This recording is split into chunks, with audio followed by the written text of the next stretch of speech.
Hello everyone, we have a big update today. We have the Halloween update with the new store, new cosmetics, along with big changes towards multiple roles, which is something that I've actually been asking for, the Mimic in particular. And we have a massive soulbound change and some other fixes and improvements and general changes. So we'll get into that in a little bit. But let's go ahead and look at the new store. This is the new overlay for the front of the game. It's a little bit untextured because I have mine on lower settings because, you know, FPS over quality. But, you know, anyway, let's jump into it. Let's see what it's all about.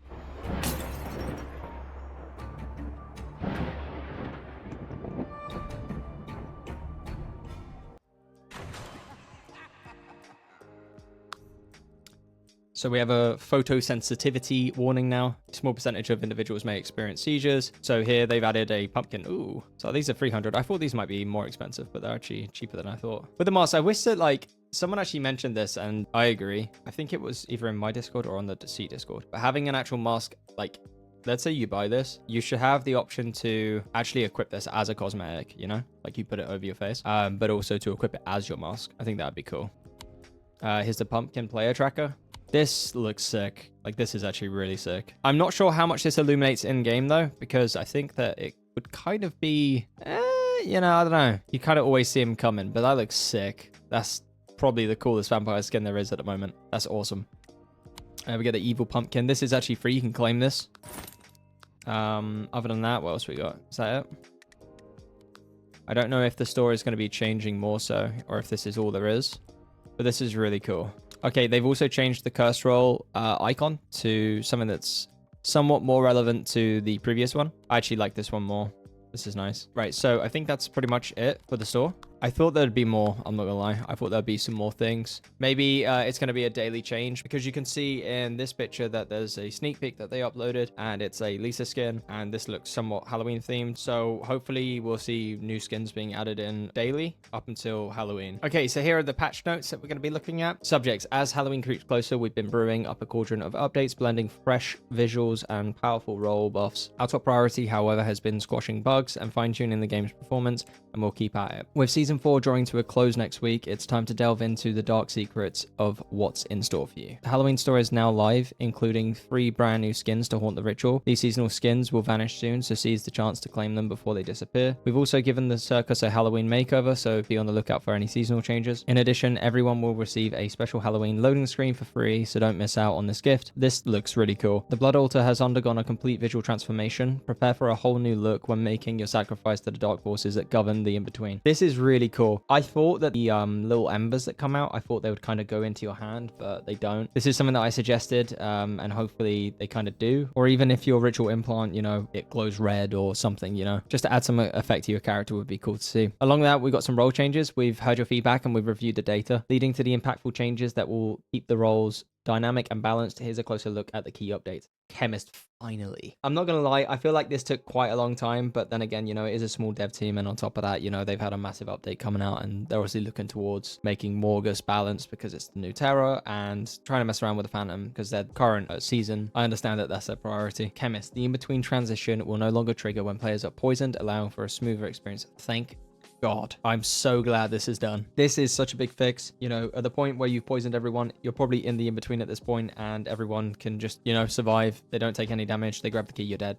It was really pointless to pay chemist. And this now allows me to kind of do my challenge that I wanted to do originally. So I'll probably make a separate video for that, being the chemist 0 items win. Other than that, we've also got when an infected player is eliminated, the cooldown for your next poison stack is reduced by 25% of its initial cooldown, ensuring you can return to the fray swiftly. This is also very good. Once the infected were pretty much gone, it was pretty much impossible to win. If you had really bad infected players, you would pretty much lose. There's no way you can really win it, simply because they can just spam tasks and no one's getting eliminated. This is just really good. A green smoke particle effect now lingers on players succumbing to the chemist poison, providing clearer visual feedback. I'm not sure how this works. Is this only visually apparent to those that are poisoned? Or for example, let's say I'm not poisoned and you're poisoned. Can I see that poison lingering around you? Because if I can, it kind of makes it pointless, right? So this is kind of cool, but I'm kind of unsure about how this works. I'm assuming that you can only see the green effect when you're poisoned and the other player's poisoned. I think otherwise that would kind of give away that there's a chemist immediately. The whole kind of play around of being chemist is that you can, for example, I would pinpoint people that don't have microphones or people that aren't very aware of what's going on. I would poison them first because it would be kept a secret that there's a chemist in the game for as long as possible. I believe that's the case with this. It's just basically to add a bit more visual feedback, as it says here, rather than just an icon above their head, which is cool. Okay, so this right here is probably the biggest change, and it's the soulbound. The originally assigned soulbound is now the soulbound alpha, taking on a pivotal role in gameplay. New ability, soul strike. When both soulbound partners are near a down player, the alpha can activate this ability to instantly banish the down player through a zap tether from the soulbound partner. This ability is unlocked once your partner is chosen. So I thought when I read the notes that this was a one-time use, but it seems that you can use this on multiple people. I don't know what the cooldown is,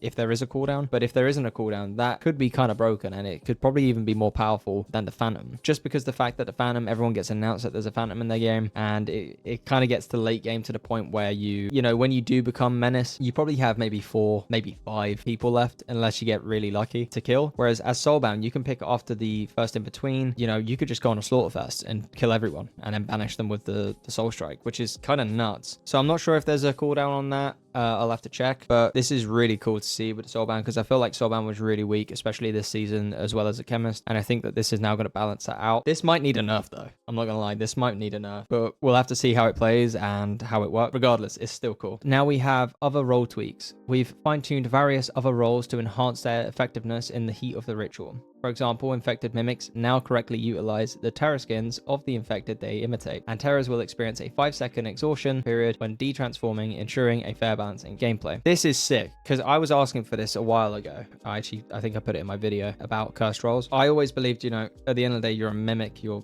supposed to be imitating someone, so why would you go as the experiment? This also gives a valid way for people that don't, you know, maybe don't have the spare cash for the DLCs, and, you know, they can't play chemist or they can't play phantom or soulbound or whatever. This allows them to try out other terrors without having to pay anything, and this is a cool way to kind of not gateway them into buying DLC, because like they like the way it plays and stuff, but it gives you like a kind of demo trial of how it works. It's also just generally better for the game. One, it makes more sense as a mimic that you mimic the other person's entirety, and on top of that, you get to play as a different playstyle.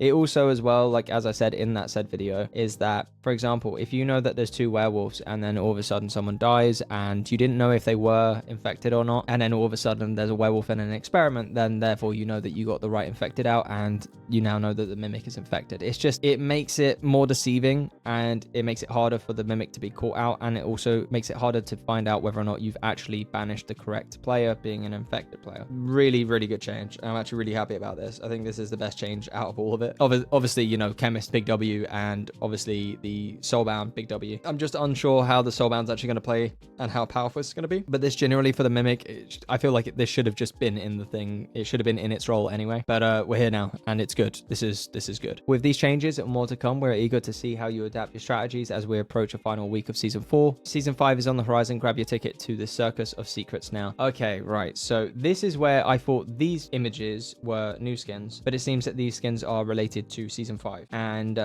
obviously Lisa seems to be the circus master, and I don't know if this is, I'm gonna take a guess that this is Hans or Alex. Let me know down in the comments who you guys think this skin is on the left side, and then we'll see who's right on season 5. Other than that, we got improvements. Infected mimics now use the terror and their terror skin, if you already knew this. The seer's ability will now only cancel on hold if you release the button key after full effect has appeared. Terrors are now exhausted for 5 seconds when de-transforming, preventing them from vaulting, using portals, traversing cracks, and re-transforming and sprinting. This is good. I'm not gonna lie, I use this. It's gonna kind of change up a lot of things, because I would use this, especially if I was vampire. I would de-transform, go through portal, and then transform back. The curse can now sabotage a generator, which can only be sabotaged once per game.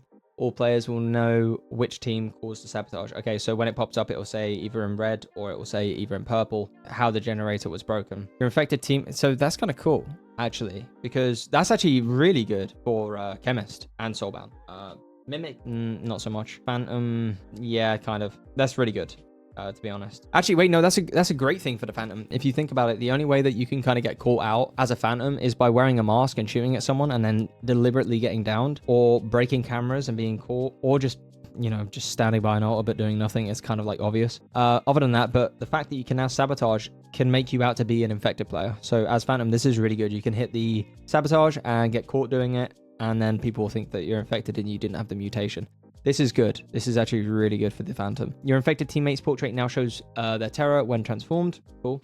Terror can now destroy CCTV cameras, tannoys, and return pads when in terror form. This is good. I don't know why you couldn't do this. This was really annoying. I used to have to detransform in the in-between and break cameras using my human form. So this is good to see. The hit detection of punching has been improved. Thank you. Terrors now get white directional hit indicators when taking light damage. This is good. Controller vibrations have been added for heartbeats and when getting grabbed by a terror. That's cool. I don't use controller, but I think you guys will be happy about that. Items with a charge now show their remaining charge percentage in inventory, heat goggles, the mask, invisibility medallion. Thank you. I actually asked for this as well. This is big because if you're using a mask, the only way that you could have actually known how long you have until it runs out is to put it on, and by doing that you're wasting more seconds. This is good. I like this. We already know this, the warning when you first play the game. The clown screen effect has been visually tweaked, not quite sure how. Probably it doesn't look like you're at a rave now, which is definitely good. A message now appears informing you that your sanity is full when using the sanity serum at full sanity. A mute all button has been added to the mute player menu. This is good. I just wish that it was kind of like, I don't know how, maybe a keybind or you know, something on your controller. Maybe you can press 2 buttons to kind of activate it, like, I don't know, triangle and left D-pad or something like that. I don't know.